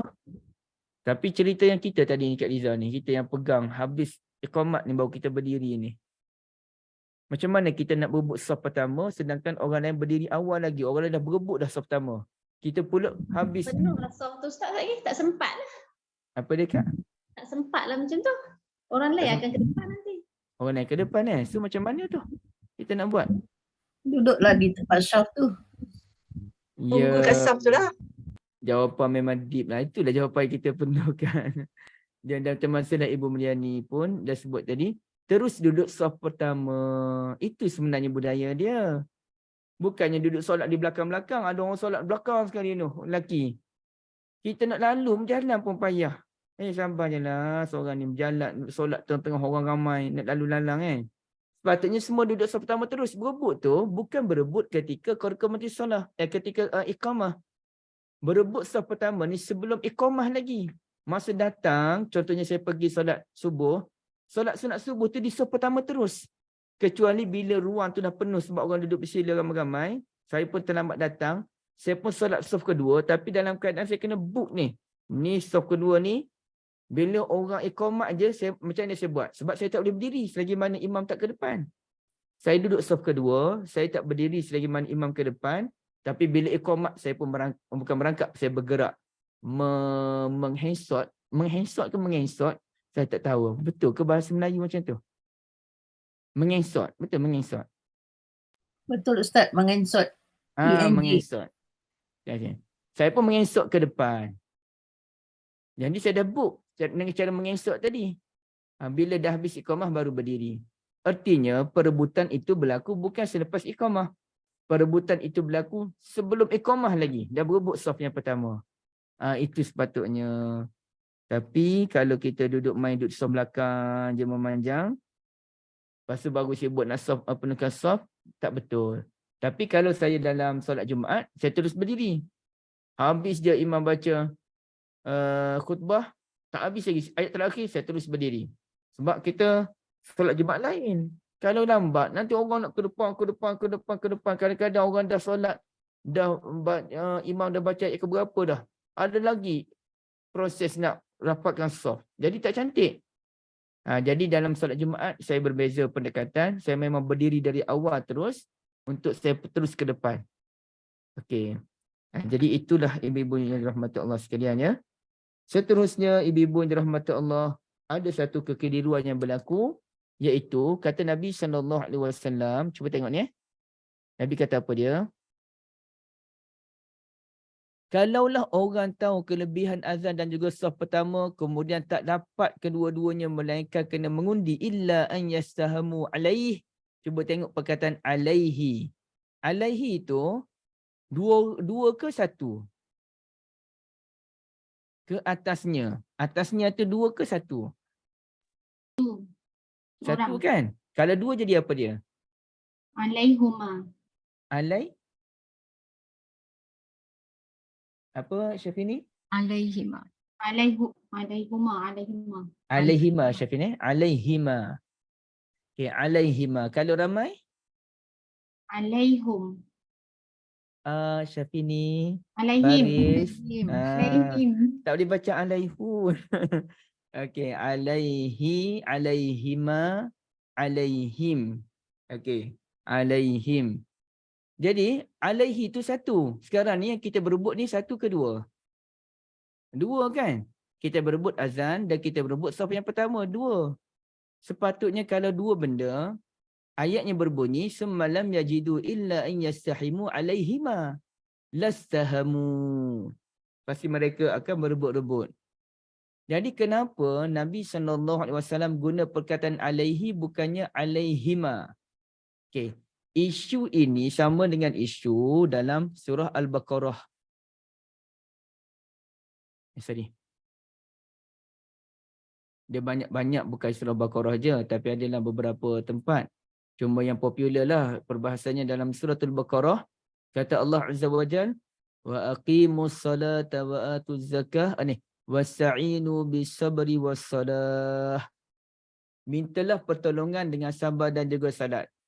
Satu kedua benda yang kita minta tolong tu. Dua. Sabar dan juga salat. Kalau dua, sepatutnya ayatnya berbunyi wa innahuma lakabiratani illa ataupun boleh wa innahuma lakabiratun illa 'alal khashi'in. Dan kedua-duanya sabar dan solat itu amat-amat berat melainkan orang yang khusyuk. Tapi Allah Ta'ala tak kata wa innahuma. Yang kita minta tolong ni dua, sabar dan juga solat. Sepatutnya wa innahuma, tapi Allah Ta'ala tak kata wa innahuma. Allah sebut wa innaha. Dan sesungguhnya ia benar-benar berat melainkan kepada orang yang khusyuk. Bila sebut macam tu, ha ni kembali pada mana? Wa innaha dan sesungguhnya ia tu kembali pada mana? Sabar ke solat? Okey. Solat. Maka ramai ulama, sebahagian ulama kata solat kerana dia mesti yang terdekat. Sabar ni dah awal kan? Mintalah tolong dengan sabar dan solat. Wa innaha dan sesungguhnya ia, mana yang paling dekat dengan ayat wa innaha? Solat kan? Maka sesungguhnya solat benar-benar berat melainkan ke atas orang yang khusyuk. Tapi kenapa pula Allah Ta'ala suruh minta sabar dengan minta tolong dengan sabar dan solat, tiba-tiba Allah hanya tutup ayat dengan solat je? Sesungguhnya solat benar-benar berat melainkan ke atas orang yang khusyuk. Maka ulama tak setuju. Sebagai ulama tak setuju. Wa innaha bukan bererti dan sesungguhnya solat benar-benar berat melainkan kepada orang yang khusyuk. Tetapi wa innaha ini dan sesungguhnya ia merujuk kepada isti'anah. Meminta tolong tu. Isti'anah tu meminta tolong dan sesungguhnya perbuatan meminta tolong dengan sabar dan salat benar-benar berat melainkan kepada orang yang khusyuk. Boleh jelas ke ibu-ibu sekalian yang kita duduk ratibkan ni? Jelas Ustaz. Tapi kan Jelas Ustaz, kan ibu? Ustaz dia guna ha tu untuk dhamir muannas. Isti'anah muannas ada tamar butah kak? Isti'anah. Jadi ista'inu asal daripada isti'anah dan meminta pertolongan dengan sabar dan salat benar-benar berat melainkan pada orang yang khusyuk. Boleh jelaskan ni Kak Liza? Okey, baik. Jadi tak betul kalau ada apa ni yang ustaz-ustaz yang berbagi ceramah menggantikan ha tu dengan solat saja. Tak apa juga, itu pandangan sebahagian ulama. Okey. Sebahagian ulama tak setuju. Maknanya ada dua pandangan terkuat. Okey. Jadi tadi isu, cuma saya lebih cenderung kepada innaha kembali kepada isti'anah. Baru kita dapat meraihkan sabar dan solat. Mungkin orang kata, khusyuk ni dalam solat je khusyuk. Mana ada macam tu. Khusyuk dalam solat memang fokus pada khusyuk. Khusyuk memang fokus pada solat. Tapi khusyuk ni boleh berlaku dalam mana-mana ibadat pun. Okay. Khusyuk ni maknanya tunduk, fokus. Jadi dalam ayat ini, sesiapa yang tahu kelebihan yang terkandung dalam azan dan juga saf yang pertama, lastahamu alaihim kan. Semalam yajidu illa an yastahimu alaih. Alaih ini, ada ulama kata kembali kepada yang terdekatlah saf awal. Tapi sebenarnya tidak. Alaihi itu lebih tepat. Ia bermaksud kemudian jika mereka tidak mampu mendapatkan azan dan juga saf yang pertama, melainkan mereka kena mengundi illa an yastahimu alaih. Alaih itu, sekejap ya kat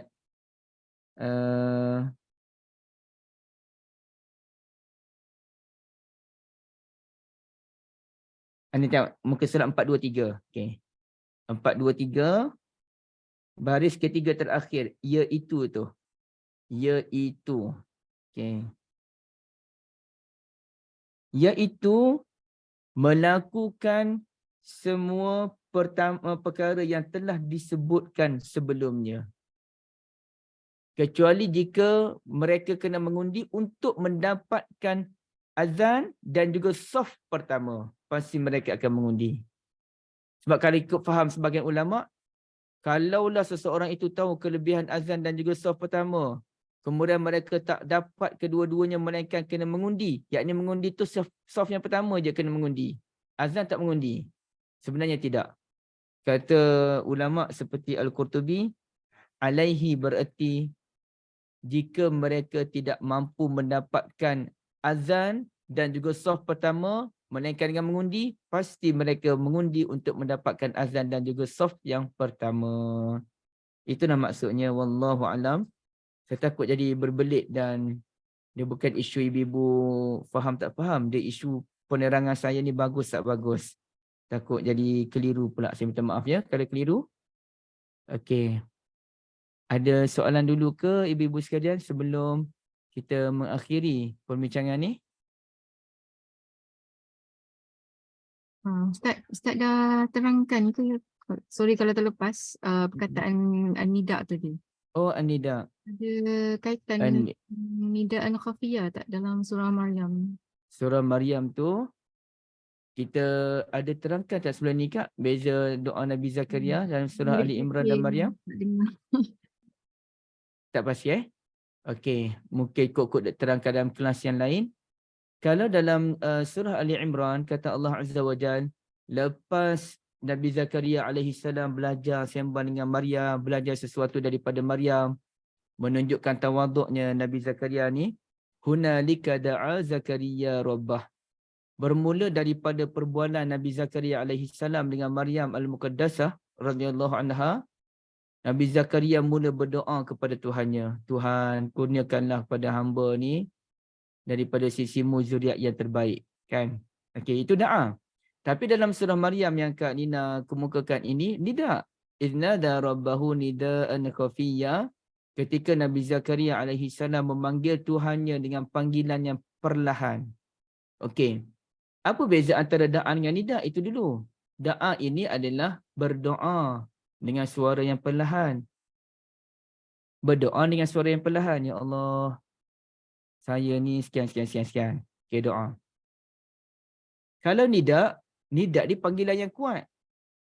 Tapi Allah Ta'ala pun nak sebut. Walaupun nida ni asalnya panggilan yang kuat. Tapi Nabi Zakaria AS mengawal panggilan tersebut. Jadi nida'an khafiyah. Panggilan yang perlahan. Okey, satu. Maknanya, yang pertama, walaupun nida tu panggilan yang kuat biasanya. Tapi Allah Ta'ala sebutkan. Tak. Dia ada khafiyah. Ibaratnya kalaulah doa Nabi Zakaria AS tu kita tak tahu secara realiti. Ini hanyalah kajian. Memang perlahan sungguh. Rabbi habli min ladunka zurriyah. Baca perlahan yang hanya dia kot yang dengar. Ataupun kalau orang sebelah dengar pun dengan sikit-sikit je. Tapi kalau nida'an khafiyah, kalaulah ibaratnya kalau Kak Lina berdoa, abang pun dengar juga doa tersebut. Anak pun dengar juga doa tersebut. Ya Allah, tolonglah berikan aku anak, Ya Allah. Sekiranya gitu. Ya Allah, banyaknya masalah yang kami lalui, Ya Allah. Satu-satu. Lepas kena tipu, ada orang nak ambil kesempatan pada keluarga kami pula. Dia dengari. Orang yang dekat-dekat kita tu dengar. Tapi khafiyah, dia perlahan. Dia kemelaung. Bukannya Allahu Akbar, kuat-kuat hati kan. Tapi dia kawal. Contohnya kalau doa ni macam mana? Lepas solat, baca subhanallah tak dengar pun. Suara imam tak didengari, menaikkan bunyi sikit-sikit menjadi pembesaran suara. Suara lain pun tak dengar. Senyap, sunyi je lepas solat tu. Tapi kalau nida, dia bunyi sikit. Tapi khafiyah. Subhanallah, subhanallah, subhanallah. Dia dengar tapi dikawal khafiyah. Satu. Yang kedua, doa ni artinya meminta. Rabbi habli min ladunka zurriyatan thayyibah.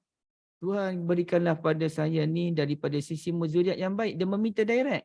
Tapi kalau nida, dia tak minta direct. Dia lebih kepada munajat, memuji-muji Allah atau mencerita kelemahan diri sendiri.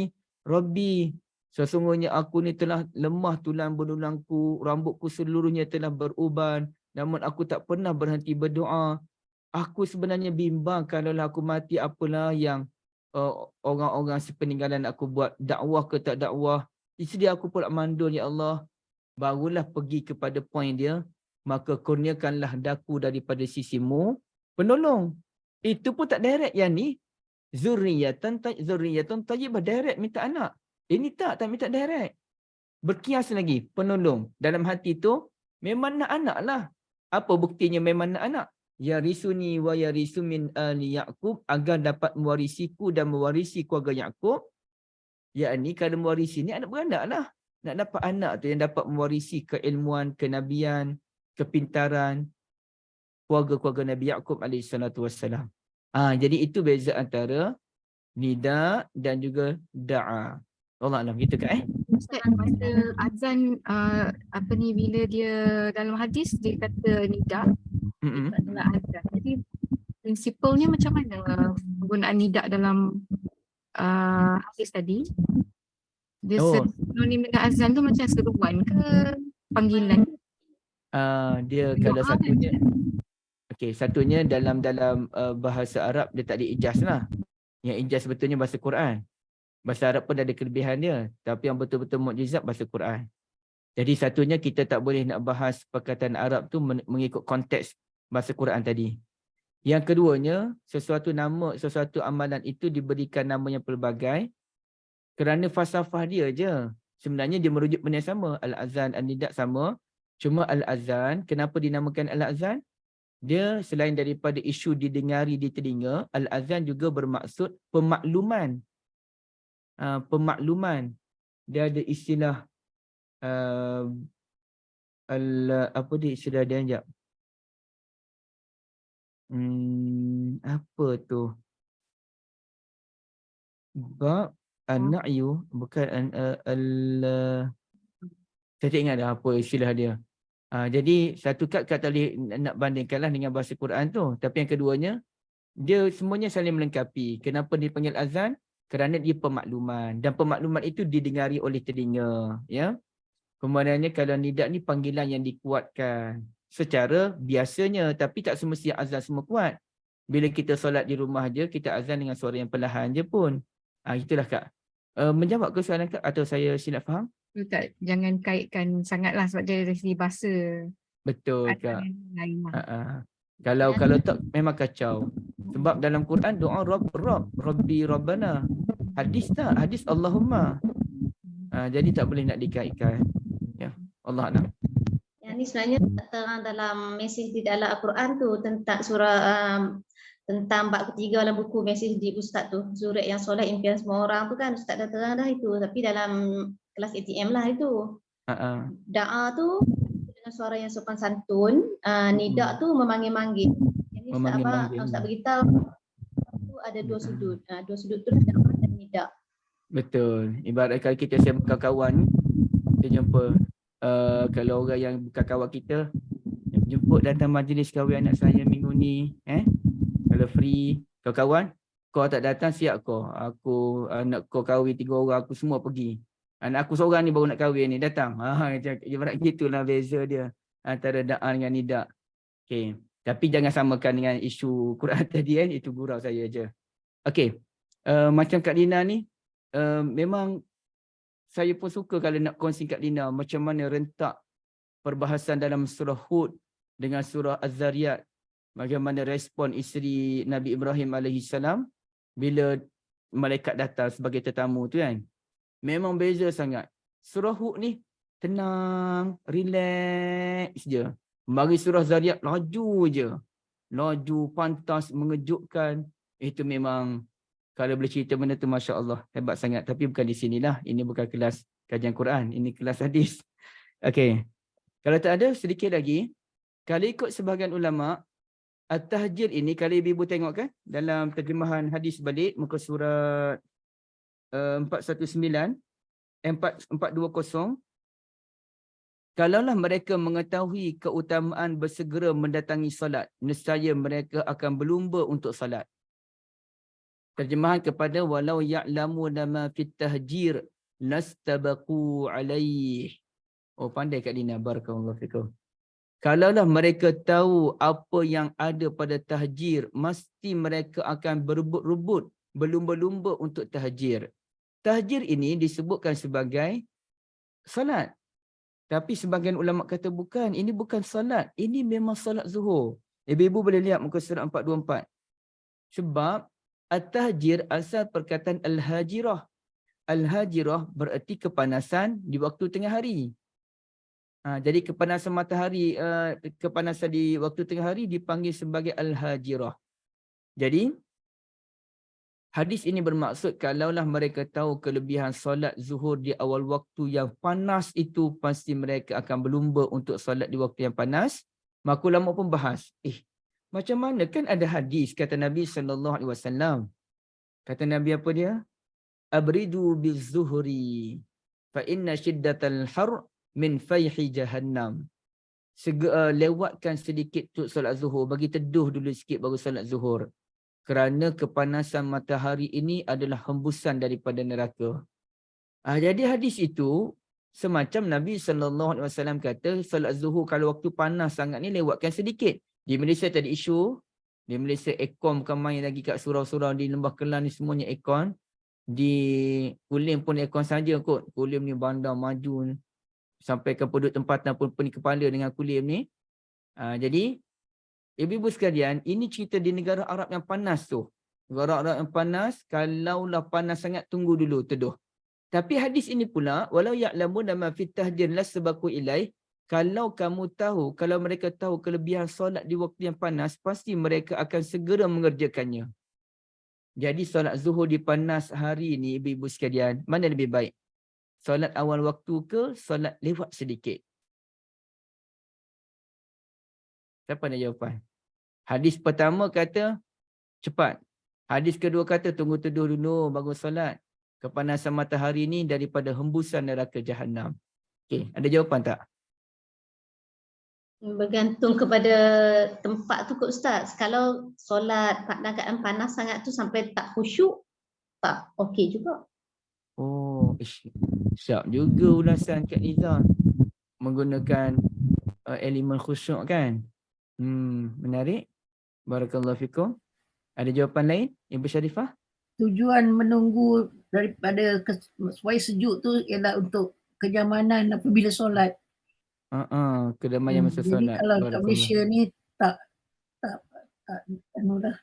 timbul isu lah. Kedamaian Ibu Syarifah sebut, healing sungguh ayatnya. Okey, ada jawapan lain? Tak ada? Okey, ada satu jawapan di chat ni. Ada time masih sejuk juga. Okey, terima kasih banyak Kak Nina. Jadi ada dua pendapat ulama. Pendapat yang pertama macam Kak Liza sebutlah. Kita kena lewatkanlah sikit solat zuhur tu kerana perkara yang paling penting Kak Liza dengan Ibu Syarifah sebut, nak khusyuk tu.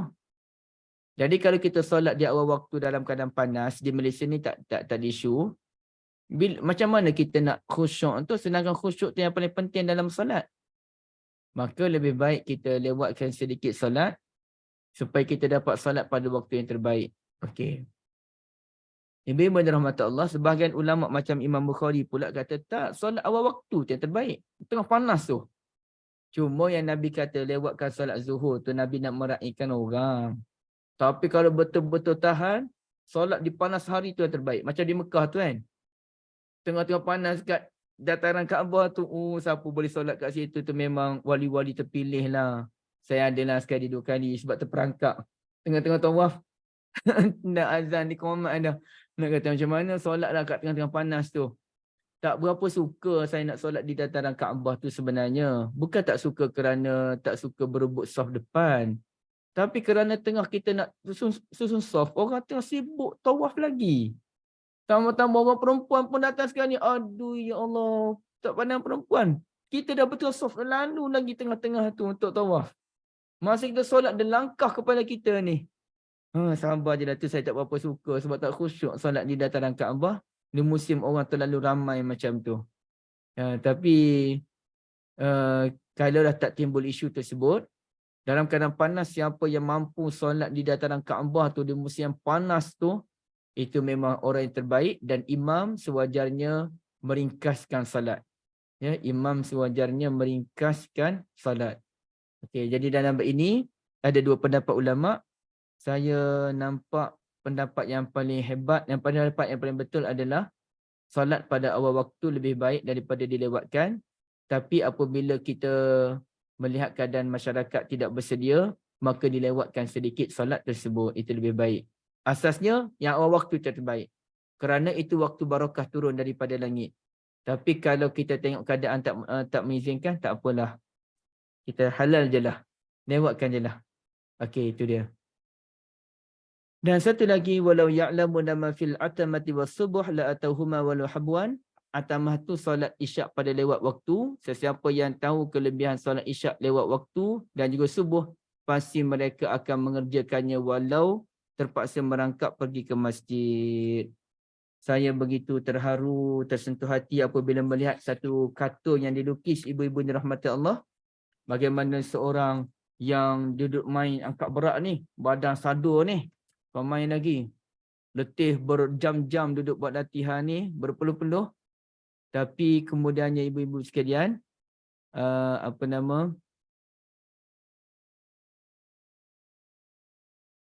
dia tidur masa solat isyak tu, kartun tu lah, masa solat isyak tu, kawan tu letih lah ni, duk main gym ni kan. Nampak, waktu isyak. Dia main gym malam-malam, penat. Masa subuh dia tidur kan main lagi. Tapi ada gambaran kata terbuat seorang pakcik sedang berangkap pergi ke masjid. Oh ya Allah, memang deep lah lukisan kartun tersebut. Betapa realitinya ibu-ibu sekalian, orang tua lebih kuat semangat daripada, lebih kuat fizikal berbanding orang muda. Orang tua yang tak larat ni boleh solat 20 rakaat tarawih. Bertahan. Orang muda ni Allah, macam saya ni kan. 8 rakaat tu kalau siap tu macam nak melompat. Alhamdulillah ya Allah. Solat habis 8 rakaat. Bukan Alhamdulillah kerana dapat ibadat sangat pun. Tapi dapat habis 8 rakaat tu lepas lah. Kemalas adalah nak buat 20-20 ni kan. Dan ceritanya, kawan tua ni, kita tengok tak larat tu. Solat tu pun berjalan pun ya Allah. Slow lah. Sebab uzur sana, uzur sini. Tapi bab solat tak boleh lawan. Jadi solat ini bukan isu kekuatan fizikal sahaja, bahkan kekuatan jiwa. Kekuatan jiwa yang luar biasa. Saya pun duk kira saya sepanjang tempoh pesa buku ni. Macam mana aku ni tidur kadang-kadang pukul 1. Bangun pukul 5. Lepas tu pergi kuliah subuh. Lepas tu terus pergi pesa buku straight. Tanpa tidur. Sepanjang hari tak tidur. Tidur pula pukul 12, pukul 1 tu. Bangun sebelum subuh pula. Macam mana boleh buat aku ni sampai tidur sikit. Tak ada apa ibu-ibu sekalian, bukannya hebat sangat. Bukanlah saya kaki tahajud pun bangun awal tu sebab nak pergi kuliah subuh je pun. Tapi kerana kita ada passion yang tinggi untuk pesta buku tu. Kenapa? Nak jumpa kawan. Ui, kalau pergi pesta buku, jumpa orang tu, jumpa orang ni. Tegurlah siapa-siapa yang datang tu. Kita rasa seronok dapat berkenalan dengan orang. Lepas tu pusing pula boost orang lain, tegur-tegur, bagi makanan ringan-ringan sikit untuk orang kunyah. Rasa seronok. Passion tu membuatkan kita hilang kepenatan. Tak tidur pun tak apa. Memang dalam seminggu ni tidur berapa jam je. Tapi boleh tahan. Tapi kalau tak ada passion kan. Solat tarawih tu setengah jam. Baca Quran dua muka surat. Aduh ya Allah. 2 muka surat lamanya. Kenapalah Quran ni panjang. Masa tu lah rasa Quran ni panjang dan sebagainya. Rasa lemah semangat. Tapi kalau passionate tinggi. Baca Quran 2 juzuk pun relax je. Baca Quran 2 juzuk. Sedar-sedar. Habis. Ada orang yang mempunyai keinginan yang kita katakan sebagai penutup. Nafsun tudi wa himmatun tatawaqqad. Ya, saya tuliskan kata-kata semangat ni.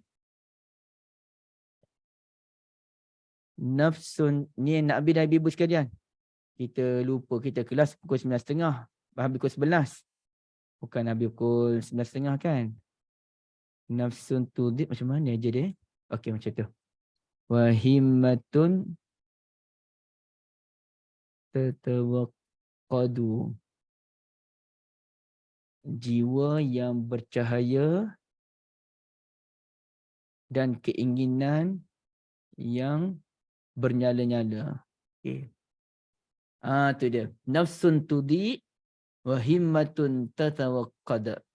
Jiwa yang bercahaya dan keinginan yang bernyala-nyala. Sorry saya tak letak baris. Malas dan lambat pula tak baris. Okay. Wallahualam, saya serah pada Kak Liza balik. Alhamdulillah Ustaz. Ya Ustaz, tanya soalan boleh ke? Boleh Kak, sila. Okey, nak tanya tentang dapat Ustaz dah jadi seorang ibu dan juga ayah lah kan. Mana yang lebih baik bagi seorang ayah tu ketika dalam mengejar solat, mengejar sah pertama, sedangkan dia ada anak-anak yang perlu dia santun lah kan untuk ajak pergi ke surau, nak bawa pergi ke surau, solat berjemaah kan. Kalau bapa dia tu tak tunggu, ajak sekali jalan ke apa, maknanya nak ke surau ke masjid tu lebuh lah, maksudnya akan solat berumah lah. Tapi kalau nak kena, maknanya bila santun anak-anak, maknanya dia terlepas dah saf pertama tu kan Ustaz. So yang kalau nak dibagi pilihan kan, sama ada nak tinggal anak-anak macam tu bagi-bagi macam tu ataupun bapak dia nak kerja juga saf yang pertama tu Ustaz. Kalau Ustaz punya pendapat lah. Okey, saya jelas soalan Kak Syida, memang itu dilema seorang bapa lah. Tapi sebelum tu Kak Liza, saya bagi yang terakhir tu yang betul ya. Yang awal-awal tu ada silap sikit. Bukan. Yang kedua tu betul. Yang kedua betul, yang ketiga tu salah. Kak Syida, barakallahu fikum, ginilah cerita dia. Saya tutup terus share ni. Amal ibadat ni banyak. Jalan kebaikan itu banyak. Bukan satu je jalan kebaikan. Kita tak mampulah nak jadi macam setengah orang yang memang berjuang habis-habisan untuk Palestin ni. Habis masa untuk Palestin. Memang kita tak mampu. Tapi adakah dengan kita tak mampu untuk jalan tu, kita pun tertutup jalan yang lain? Ada jalan yang lain. Kita tahu bahawa muazzin ni besar pahalanya. Sangat besar pahala. Tapi kita memang tak boleh azan pun. Ibu-ibu confirm tak boleh azan. Kalau ibu-ibu azan memang confirm kena tangkap dengan Jabatan Agama dah. Nak azan-azan ni kan. Nak buat kebaikan, saya nak pahala. Hujah lah nak pahala macam mana, tak boleh. Ibu-ibu tak boleh jadi tok imam. Ibu-ibu confirm lah tak boleh duduk soft paling depan belakang tok imam tu. Nak ganti tok imam ke tok imam batal, confirm tak boleh. Kecuali solat ni kan. Dan saya pun tak dapat pahala yang ibu dapat. Ibu dapat pahala apa dia? Kelebihan banyak. Anak-anak mesti menghormati ibu lebih daripada ayah. Bukan sebenarnya sama je. Tapi ihsan seorang anak mesti lebih pada ibu. Ihsan tu, belas kasihannya lebih pada ibu. Saya tak dapat benda tu. Ibu confirm dah. Anak-anak ni kalau memang kita jaga sungguh, memang kita menyusu dia dari kecil tu, memang bonding tu tinggi. Memang anak-anak akan lebih pada mak macam mana pun. Dia akan melekat yang mak dia. Sebab dia kecil lagi dia melekat. Saya pun melekat juga. Cuma besar-besar ni kontrol je lah. Jadi maknanya melekat kita dengan mak kita ni. Okey, jadi ayah kena redha je lah. Tapi jalan kebaikan itu banyak. Okey. Jadi kalau kita tak dapat soft yang pertama kerana anak, adakah kita terhalang mendapat kebaikan sedangkan kita menjaga anak tu satu kebaikan? Orang lain yang duduk soft depan tu, dia tak dapat kebaikan kita dapat, iaitu menjaga anak. Kita ni mendapat kebaikan menjaga anak dan kita sanggup mengalah soft pertama tu. Ya Allah, aku mengalah tak duduk soft pertama sebab aku tahu sunnah Nabi sallallahu alaihi wasallam adalah soft pertama untuk orang-orang yang ahlam. Orang yang dah baligh, orang yang berilmu pengetahuan betul-betul duduk belakang tu imam. So depan ni memang diutamakan kepada ahlam. Kecuali geng-geng ahlam yang dah baligh ni lambat, baru kita boleh masuk. Jadi kerana aku jaga anak, aku tak apalah aku duduk soft yang kedua, tapi duduk tepi-tepi kerana nak menghormati sunnatun Nabi tadi. Dapat pahala hormat sunnah Nabi. Saya anak saya yang umur 9 tahun tu dah akan soft ke depan bila orang lambat ataupun memang kosong lagi, baru dia ke depan. Dan dia faham dah benda tu. Jadi Kak, sama juga dengan saya selalu sebut berkenaan dengan puasa Nabi SAW pun, ada masa memang Nabi tinggalkan puasa-puasa tertentu kerana Nabi nak ambil kebaikan yang lain berupa dakwah yang memerlukan kekuatan yang berganda. Yang mana kalau Nabi puasa, urusan dakwah Nabi akan tergendala sedikit. Maka Nabi tak puasa kerana nak menguatkan dakwah tadi. Wallahu a'lam. Begitulah Kak. Banyak lagi cabang kebaikan insya-Allah. Baik Ustaz, terima kasih Ustaz. Boleh bagi motivasi lah dekat suami kita ni, insya-Allah. Allahu akbar. Motivasi. Okey, terima kasih. Betul Ustaz, cabang ke apa ni, pahala yang Allah nak bagi kebaikan tu banyak cabang. Jadi ikutlah kemampuan masing-masing Ustaz. Jadi terima kasih banyak. Kita pun dah terlewat. Terima kasih banyak Ustaz. Kita akhiri dengan tasbih kafarah. Subhanakallahumma wa bihamdika asyhadu an la ilaha illa anta astaghfiruka wa atubu ilaik. Sallallahu nabiyina Muhammad wa ala alihi wa sahbihi ajma'in. Walhamdulillahirabbil alamin. Wassalamualaikum warahmatullahi wabarakatuh. Jazakumullah khairan semua. Ustaz. Okey. Assalamualaikum warahmatullahi wabarakatuh semua. Waalaikumsalam. Terima kasih Ustaz. Terima kasih semua. Terima kasih semua. Kak Syida dan Sisi Desire. Terima kasih semua. Kita jumpa lagi besok pagi insya-Allah dengan Ustaz Sultan. Terima kasih. Ma'assalamah. Ila liqa Kak Azhar insya-Allah. Jumpa lagi insya-Allah. Assalamualaikum. Waalaikumsalam.